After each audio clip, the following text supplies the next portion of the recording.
L'édition 2025 intitulée L'avenir des musées dans des sociétés en constante évolution entend mettre l'accent sur l'évolution culturelle et patrimoniale de l'Égypte à travers les âges.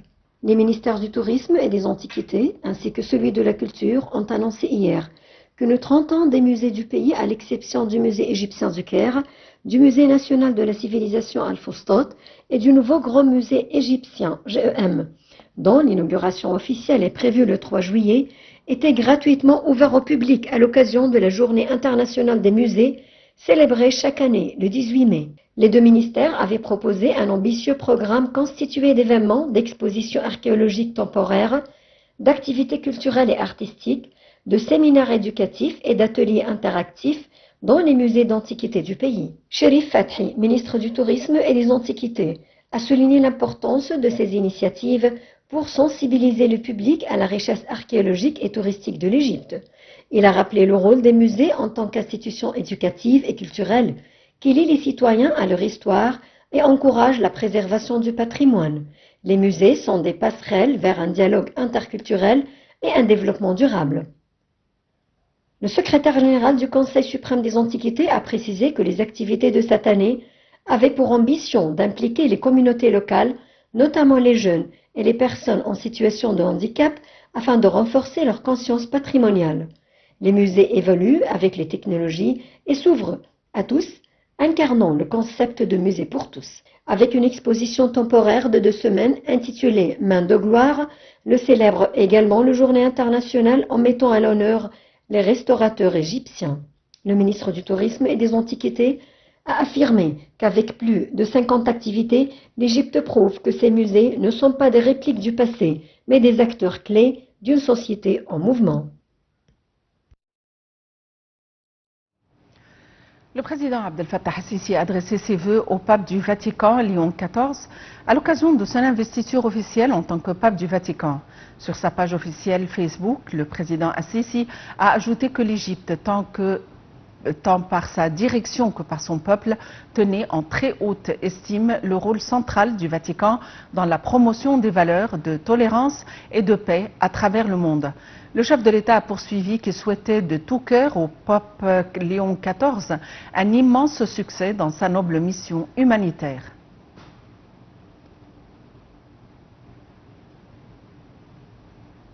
Sur un autre plan, le Premier ministre Mostafa Madbouli a souligné l'importance de concevoir une vision globale et intégrée pour développer les zones non planifiées, améliorer le niveau des services qui y sont présentés et mieux gérer les parcs publics en tant qu'important axe dans le cadre des objectifs du développement de l'État.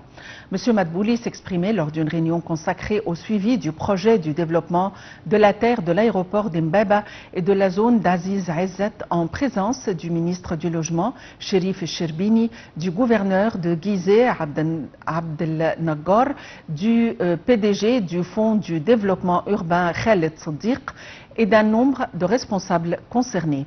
Au cours de la réunion, le ministre du Logement a évoqué les travaux de rénovation de 117 bâtiments du projet.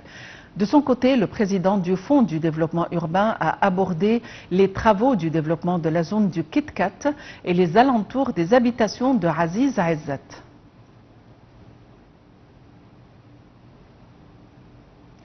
Le lieutenant-général Abdelmagid Sakr, commandant en chef des forces armées et ministre de la Défense et de la production militaire, a assisté à la discussion de la principale recherche de l'autorité de recherche militaire intitulée « La stratégie nationale pour faire face à l'impact des conflits internationaux et régionaux sur les intérêts égyptiens en Afrique », ceci en présence du lieutenant-général Ahmed Khalifa, chef d'état-major des forces armées. Un certain nombre de ministres, de commandants des forces armées, des experts stratégiques, des penseurs, des professionnels des médias, un certain nombre d'étudiants des écoles militaires et des étudiants des universités égyptiennes. Une source égyptienne haut placée a déclaré que la délégation sécuritaire égyptienne poursuivait à Doha ses contacts intensifs avec les côtés qataris et américains en vue de parvenir à un cessez-le-feu à Gaza.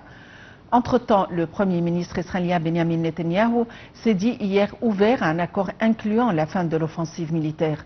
Il a cependant affirmé qu'un tel accord devrait inclure l'exil du Hamas et le désarmement de la bande de Gaza, des exigences jusque-là rejetées publiquement par le mouvement palestinien.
La Journée internationale des musées est célébrée chaque année le 18 mai en coordination avec le Conseil international des musées dans le but d'unifier les aspirations et les efforts créatifs des musées. L'Égypte, pour sa part, a célébré la Journée internationale des musées avec des événements spéciaux dans tous les musées affiliés au Conseil suprême des antiquités, notamment l'organisation des visites guidées, de séminaires et d'ateliers éducatifs et artistiques pour les visiteurs. Un commentaire. L'édition 2025 intitulée L'avenir des musées dans des sociétés en constante évolution entend mettre l'accent sur l'évolution culturelle et patrimoniale de l'Égypte à travers les âges. Les ministères du Tourisme et des Antiquités, ainsi que celui de la Culture, ont annoncé hier que nos 30 ans des musées du pays, à l'exception du musée égyptien du Caire, du musée national de la civilisation Al-Fustat et du nouveau grand musée égyptien GEM, dont l'inauguration officielle est prévue le 3 juillet, était gratuitement ouvert au public à l'occasion de la Journée internationale des musées, célébrée chaque année le 18 mai. Les deux ministères avaient proposé un ambitieux programme constitué d'événements, d'expositions archéologiques temporaires, d'activités culturelles et artistiques, de séminaires éducatifs et d'ateliers interactifs dans les musées d'antiquités du pays. Cherif Fathi, ministre du Tourisme et des Antiquités, a souligné l'importance de ces initiatives pour sensibiliser le public à la richesse archéologique et touristique de l'Égypte. Il a rappelé le rôle des musées en tant qu'institutions éducatives et culturelles qui lient les citoyens à leur histoire et encouragent la préservation du patrimoine. Les musées sont des passerelles vers un dialogue interculturel et un développement durable. Le secrétaire général du Conseil suprême des Antiquités a précisé que les activités de cette année avaient pour ambition d'impliquer les communautés locales, notamment les jeunes et les personnes en situation de handicap, afin de renforcer leur conscience patrimoniale. Les musées évoluent avec les technologies et s'ouvrent à tous, incarnant le concept de musée pour tous. Avec une exposition temporaire de 2 semaines intitulée Main de gloire, le célèbre également le Journée internationale en mettant à l'honneur les restaurateurs égyptiens. Le ministre du Tourisme et des Antiquités a affirmé qu'avec plus de 50 activités, l'Égypte prouve que ces musées ne sont pas des répliques du passé, mais des acteurs clés d'une société en mouvement. Fin de cette édition quotidienne de Midi au Caire. Merci de l'avoir suivi et à la prochaine.